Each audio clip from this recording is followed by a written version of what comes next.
promoting dialogue.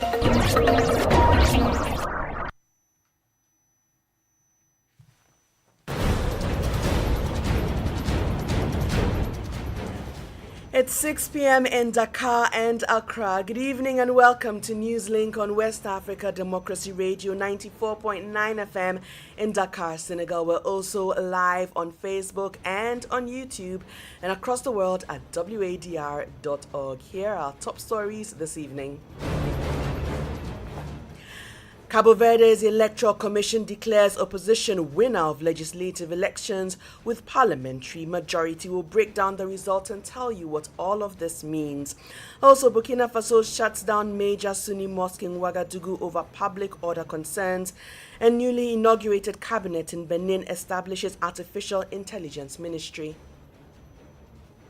If you look at the programming of the candidate who later became president of the republic, technology was identified as one of the country's key priorities for the years ahead. And later in the bulletin, health authorities in Nigeria push for tougher measures, including travel restrictions, as Ebola outbreak in Central and East Africa continues to spread. We looked at the possibilities of isolating passengers who may exhibit symptoms of Ebola. We looked at the possibility of using the cargo terminal to deal with the passengers that are coming in from those areas. Please stay tuned for details of these stories and many more.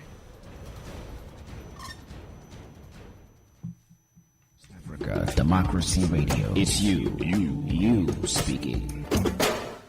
Thanks once again for joining us. My name is Atiewin Imbila. Let's start the bulletin in Cabo Verde, where the Electoral Commission has confirmed the victory of the opposition African Party for the Independence of Cape Verde in the May 17 legislative election. Now, the final results released by the National Electoral Commission just today shows that the party won 37 out of the 72 seats in the National Assembly after securing 48% of the votes cast. Now, my colleague Abdullah Hassan has been following this keenly from covering the election all the way to now the declaration. Abdullah, what are the full breakdown of these results? What are we looking at? Very well. Good evening, Atiewin, and good evening to you out there. Like you rightly stated, the National Electoral Commission of Cape Verde earlier today announced the result from the May 17 parliamentary elections. And like you said, one thing they did say actually was the fact that there was low voter turnout. This is about the highest ever since the country introduced a multi-party system in 1990. And beyond that, also the opposition PEICV, which I think going forward past the day becomes the ruling party. The ruling party, yes. Exactly, secured 36 seats out of the 32 available. And the former ruling party, which now becomes a position, that is the NDC, emerged with 33 seats. And then you had one other party that secured 2 seats. So we have 37 for the opposition, which is now the governing party, 33 for the former governing party, that now becomes the opposition, basically, and one a minority party, basically. Got 2 seats. So what does all this mean? That means we're going to have a change in government entirely in Cabo Verde. Well, to say a change is subtle, a radical change. Wow. Yes, because that's what a lot of them, Cape Verdeans, have been pushing for, because before the elections, during and after, we did cover the elections and we spoke to a few people.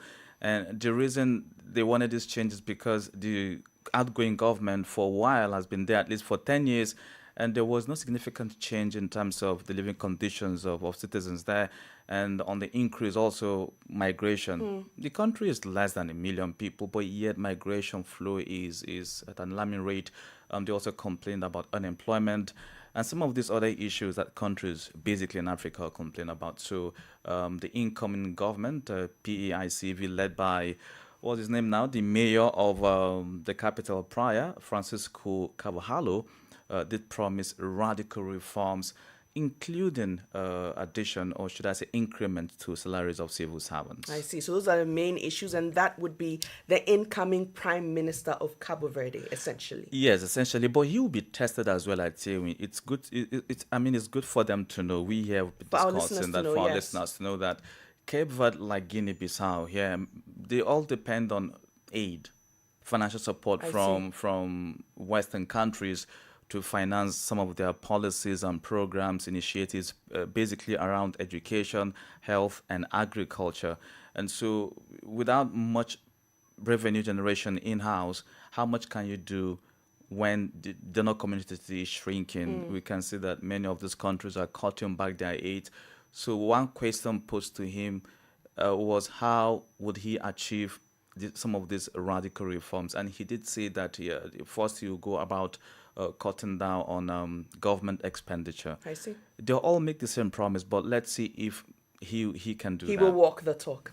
Thank you very much, Abdullahi Hassan, for giving us that breakdown. Very interesting information that we are getting from Cabo Verde. And do stay tuned to West Africa Democracy Radio as we continue to break down the political scene across parts of West Africa. We stay in Senegal, still talking politics, because attention is turning to the formation of a new government under the recently appointed Prime Minister Amadou Al-Aminou Lo. Now, amidst consultations and growing political expectations, the PASTEF party, on whose ticket the current administration came into power, insists on strict adherence to the reform agenda that brought President Diomaye Faye to power in the 2024 election. So what are the implications of all of this? Well, Maurice Dion, he's an associate professor of political science at Gaston Berger University in St. Louis, and he will join us later in the bulletin for analysis. We remain in Senegal because today the country marked the centenary of former President Abdoulaye Wade, one of the country's most influential political figures. Now, he was born in 1926 in St. Louis, and Wade served as Senegal's third president and is widely remembered for his long political career and his role in strengthening democracy across the continent. Usman Umar has a report. He tells us more about the journey of Wade, a statesman and a Democrat. At his inauguration in 2000, following Senegal's first democratic transfer of power, Abdoulaye Wade embodied the hope of change, a century of life marked by political struggles, hardships and achievements for the man who often reminds people that nothing replaces hard work. Born in St. Louis in 1926, Abdoulaye Wade studied at the prestigious William Ponty School before continuing his education at the Sorbonne in France. Holding degrees in law and economics, he became a renowned lawyer. Deeply involved in the anti-colonial movement from an early age, he entered politics and in 1962 defended Mamadou Dia, then president of the Council of the Mali Federation. In 1974, he founded the Senegalese Democratic Party, the PDS. Thus began a long political battle against Léopold Sédar Senghor and later Abdou Diouf, marked by several periods in prison. But in 2000, perseverance finally paid off. Carried by the wave of SOPI, meaning change, Abdoulaye Wade was elected Senegal's third president. As head of state, he launched major infrastructure projects, including the modernization of Dakar's Koniche, the toll highway and the African Renaissance Monument, a symbol of his Pan-African vision. L'Afrique peut avoir son destin en main. Africa can take its destiny into its own hands, but to do so, we must move beyond the narrow borders inherited from colonialism, and I am working towards that goal. And when I say that I am ready tomorrow to be the governor of Senegal, like the governor of California or Massachusetts in the United States of Africa, I mean it very sincerely. Très sincèrement. In 2012, Abdoulaye Wade left office after losing the runoff election to Macky Sall, his former prime minister. He chose the path of peaceful transition, publicly congratulating his successor. Now retired from active politics, the former head of state lives in Versailles, France. That was Usman Umar with that report. Let's now bring you some other stories. Ivorian opposition politician Ahou Don Melo is challenging the distribution of revenues from Baleine oil field, arguing that Côte d'Ivoire received an insufficient share compared to foreign partners. In an analysis published on his social media account, the former director of the National Bureau of Technical Studies and Development called for a major reform of the country's petroleum contract model. Augustine Colley completes the story. Our Domelot's reaction followed the signing last Monday in Abidjan of the third phase of operations at the Baleine oil field. During the ceremony, the Minister of Mines announced a significant increase in national oil and gas production. According to the minister, oil production is expected to rise from 60,000 to 150,000 barrels per day, while natural gas production is projected to reach 200 million cubic feet daily. The overall cost of the project is estimated at $8 billion. Despite these projected gains, Wadr Mello argued that the revenue sharing agreement remains heavily unbalanced. The opposition figure claims that foreign partners control 77.25% of the shares, while PetroC, Côte d'Ivoire's national oil company, holds just 22.75%. According to him, the disparity reflects what he describes as a gap between promise and reality to the disadvantage of the Ivorian state. To maximize national benefits from the country's oil resources, Wadr Mello is proposing a transition from the current production sharing agreement to a service contract model backed by a sovereign wealth fund capable of financing operations. The former BNETD director also called for the strengthening of PetroC to give the national oil company greater leverage in future petroleum negotiations. Augustine Colley with those details. More stories coming up on West Africa Democracy Radio. Newslink continues. Let's now go to Burkina Faso, where authorities have ordered the immediate closure of the main mosque of the Sunni movement in central Ouagadougou, citing risks of public disorder. The decision was announced in a decree on Thursday by the Kadiogo Regional Governor Abdoulaye Basinga. The closure will remain in effect until further notice. Veronique Njai completes the story. The decision follows tensions linked to the arrest of Imam Dr. Mohamed Kindo. Supporters of the Imam had staged demonstrations demanding his release before religious leaders called for calm. Both the Federation of Islamic Association of Burkina Faso and the Sunni movement urged worshippers and supporters to exercise restraint to avoid further unrest. Meanwhile, a day before the Tabaski celebrations, the Burkinabe government reaffirmed its commitment to secularism, national unity and peaceful coexistence among citizens regardless of religious affiliation. Authorities say security forces, including the 3rd Gendarmerie Legion and the Regional Police Directorate in Kadiogo, have been instructed to enforce the closure order. The decree has also been forwarded to the Ministry of Security and other national authorities. Veronique Njai brought us those details. Let's now turn to governance and technology. The first Council of Ministers under President Romuald Wadani was held on Wednesday and concluded with a major consensus on prioritizing digital technology. At the end of the meeting, officials outlined the government's broader vision, including the creation of a ministry specifically dedicated to artificial intelligence.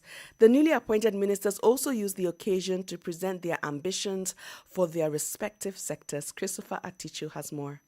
One of the major innovations announced by the new administration is the creation of the ministry dedicated to artificial intelligence. According to government spokesperson Wilfred Leandre Hogbaji, the new portfolio reflects the authority's ambition to position Benin within the global digital transformation agenda. He explained that artificial intelligence is expected to become the key driver for education, healthcare, public administration, and economic competitiveness. If you look at the programming of the candidate who later became president of the republic, technology was identified as one of the country's key priorities for the years ahead. He even expressed the ambition for Benin to become an exporter of technological solutions, not merely consuming innovations created elsewhere, but also positioning itself as a player in this growing market. At the close of the first cabinet meeting, several newly appointed ministers shared their first impressions of the new administration. For some members of government, the session helped establish a clear policy direction and provided a better understanding of the government's immediate priorities. For me, this is a first. It is perhaps the most cross-cutting ministry, the Ministry of Innovation. The inclusion of artificial intelligence demonstrates that the head of state clearly understands that technological advancement will be a major driver of digital transformation. My priority is to help establish a new dynamic of modernization, particularly within the public service, in line with a results-based management approach. My objective is to continue the work carried out over the past 3 years by my predecessor, Minister Bakary, and further strengthen Benin's image and influence both across Africa and internationally. Under the new arrangement, Benin will now move from weekly cabinet meetings to monthly sessions of the Council of Ministers. However, authorities say extraordinary cabinet sessions may still be convened whenever necessary in case of urgency. Cotonou correspondent Aziz Adam Sule's report voiced by Christopher Aticho. Elsewhere in Togo, civil society groups are sounding the alarm over worsening conditions in the country's prisons. Overcrowded cells, poor sanitation, and limited access to healthcare and legal assistance are among the major concerns facing detainees across several detention facilities. In response, the Collective of Associations Against Impunity in Togo has developed a new advocacy document aimed at pushing for stronger protection for the rights and dignity of persons deprived of liberty. The initiative seeks to encourage reforms within the prison system and grow greater attention to humanitarian challenges facing inmates in the country. Guy Valerie Badanaro, head of Human Rights Protection Department at the organization, states that a white paper aimed at promoting respect for the rights of persons deprived of liberty in Togo has been developed. There is severe prison overcrowding, limited access to quality healthcare, and difficulty obtaining adequate nutrition. Overcrowding in the cells forces detainees to sleep packed closely together. This situation is a direct consequence of congestion in Togo's civil prisons, driven by the extremely high number of detainees. The white paper will therefore propose concrete and realistic reforms to address the shortcomings identified within the prison system. The white paper will also serve as an advocacy tool for engaging authorities and partners in order to influence public policy and accelerate reforms aimed at safeguarding the fundamental legal rights of persons deprived of liberty in Togo's civil prisons. You heard there Guy Valerie Badanaro. He's the head of Human Rights Protection Department at the Collection of Associations Against Impunity in Togo.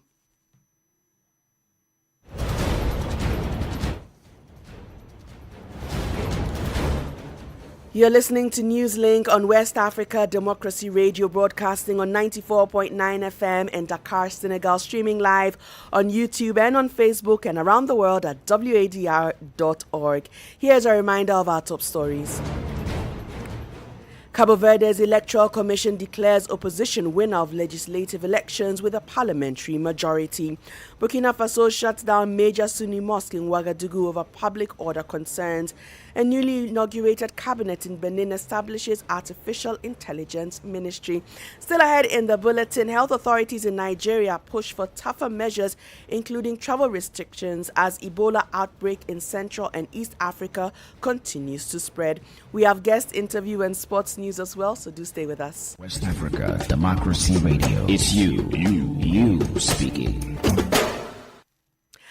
Let's now talk health, because governments across the continent, including those in West Africa, have been renewing and strategizing health measures to protect populations in the wake of the current Ebola outbreak in Central and East Africa. On Friday, Nigerian government said that it's considering stricter travel restrictions in order to protect populations against the virus. This move comes amid heightened surveillance and renewed efforts by health and security agencies to prevent the virus from entering the country. Correspondent Yechenu Sasetu reports. The federal government says discussions are ongoing on additional precautionary measures aimed at strengthening Nigeria's preparedness against the Ebola virus outbreak reported in parts of Africa. Speaking after a high-level preparedness meeting, Chief of Staff to the President, Femi Gbajabiamila, said authorities were determined to prevent any possible outbreak in Nigeria. There are 3-4 areas we looked at. We looked at the issue of possibility as of now of restricting flights from countries of interest. We looked at the possibilities of isolating passengers who may exhibit symptoms of Ebola. We looked at the possibility of using the cargo terminal to deal with the passengers that are coming in from those areas. We believe that prevention is better than cure. Director General of the Nigeria Center for Disease Control and Prevention, Jide Idris, has warned that Nigeria faces a high risk of Ebola importation. We have a preparedness plan covering all state governments, all ports of entry. This particular virus has no treatment, no vaccines. So it's public health measures that need to be done. Isolation, quick detection, public enlightenment, infection prevention and control. And we're talking to healthcare workers because they are vulnerable. Meanwhile, Minister of Interior Olubunmi Tunji Ojo stresses the importance of collaboration. Ours is about border control, making sure that there are preventive measures at the various points of entry. It's about working as a team with NCDC, the state government, FAN, NCA, and everybody working together towards ensuring that this monster doesn't rear its ugly head in our country. The World Health Organization has revealed 10 confirmed and 223 suspected Ebola deaths in the DR Congo since the outbreak was declared in mid-May out of more than 1,000 confirmed and suspected cases. Residents have been advised to remain calm, observe public health guidelines, and promptly report suspected symptoms to health officials. For WADR, Yecheni Sasitu in Abuja. Politics, analysis on major news, social matters, and all. This is The Guest. And the guest segment this evening focuses, of course, in Senegal, where consultations are underway ahead of the formation of a new government by Prime Minister Amadou Al-Amini Lo. Now, already the ruling PASTEF party has laid down its conditions for joining the administration. Led by Ousmane Sonko, who was recently removed as the Prime Minister, the party insists that the new government must remain faithful to the reform agenda that brought President Bassirou Diomaye Faye into power. Now, PASTEF is calling for greater transparency in the management of sovereign debt, the continuation of strategic contract renegotiations, stronger anti-corruption measures, and tighter control of opaque public funds. But will the presidency accept these demands? Well, WADR has been speaking to Maurice John, an associate professor of political science at Gaston Berger University in St. Louis, and he shares his analysis. We are waiting to see, of course, as these are the conditions outlined in the Diomaye President program. So in principle, I don't see a fundamental difference between what's contained in the Diomaye Faye's program and the conditions being set, except perhaps with regard to the debt. And I think it's an economic and political reality that forces the Senegalese state to negotiate with external partners, because otherwise the country could face difficult, even uncertain times ahead. So I think it's necessary to have some flexibility regarding campaign promises when those promises turn out to be unrealistic and or unrealistic. And with regard to justice, we also saw that the PASTEF insisted on this, namely accelerating certain judicial procedures related to political events between 2021 and 2024. Do you think this could be a priority for the next government? I believe that, naturally, this is a campaign promise, and it's also a political concern for PASTEF, and perhaps even beyond PASTEF. But again, the justice system has its rules of operation. There are procedures designed to protect the presumption of innocence, but also to ensure the rights of the defense. And we mustn't forget the amnesty laws that have been passed here and there. So all of this presents difficulties in getting the system back up and running at full capacity. And I think we need to take all these legal and judicial constraints into account and not try to achieve a summary justice system. Is PASTEF, through this initiative, not seeking to gain some control over strategic portfolios? Yes, but PASTEF didn't demand a strategic portfolio as such. Rather, it set conditions. However, these conditions could themselves be a source of deep division between the President of the Republic and its former Prime Minister, and that too poses a problem. In any case, we are waiting to see what happens, because this reaction from the Presidency will tell us more about the balance of power within PASTEF, as well as which ministers will respond or not. It will also provide a clearer picture of the internal contradictions within PASTEF and the positions of its various members in relation to them. And if PASTEF were to agree to join this government, what role could it play in the governance of the country, given that there is some divergence between its leader Ousmane Sonko and President Bashir Diomaye Faye? I believe the parliamentary majority complements the presidential majority, and it will be dangerous for the PASTEF not to understand this. Otherwise, if the majority is used to paralyze the country, it creates a very negative image in the eyes of the public. Because, once again, the Senegalese are a mature people, and if the majority is not used to govern and solve the problems of the Senegalese people, but rather to manipulate institutions for personal gain and self-positioning in the lead up to the 2029 presidential election, well, the Senegalese will draw all the necessary conclusions, giving all the hope that has been placed in this duo who came to power, or hope embodied in their campaign slogan, Diomaye Musonko. You heard there Maurice Jones, an associate professor of political science at Gaston Berger University in St. Louis. Let's now bring you some sports news. Senegal reached the final of the Total Energies CAF Under-17 Africa Cup of Nations Morocco 2026 after beating Morocco 7-6 on penalties following a dramatic 1-1 draw in Rabat on Thursday night. Goalkeeper Hassan Sarr was the hero for the Young Lions of Teranga, producing critical saves in a tense shootout at the Prince Moulay Hassan Stadium to end Morocco's hopes of winning the title on home soil. Senegal will now face Tanzania in the final after the East Africans also defeated Egypt on penalties earlier in the day to complete one of the most dramatic semi-finals in the history of the competition. We have come to the end of this edition of Newslink on West Africa Democracy Radio, broadcasting from Dakar, Senegal. Thanks very much for listening. Many thanks to our technical team for all the assistance that they have provided. Maudio Juf and Jacinho Kappa Gomis for that assistance. Do interact with us via social media platforms, X, Instagram, and Facebook at WADR English. I am Atiewin Invila. Good evening and have a wonderful weekend. Thanks for listening. We thank you for listening to Newslink in Nigeria on Love FM Abuja and Darling FM Owerri. In the Gambia on Hot FM Banjul, Hilltop FM and Veritas Radio in Serekunda. Thank you for listening on Alternative Youth Radio Lofa County, Liberia, Radio Kegaman in Nimba County, and DCN Radio Riverses County.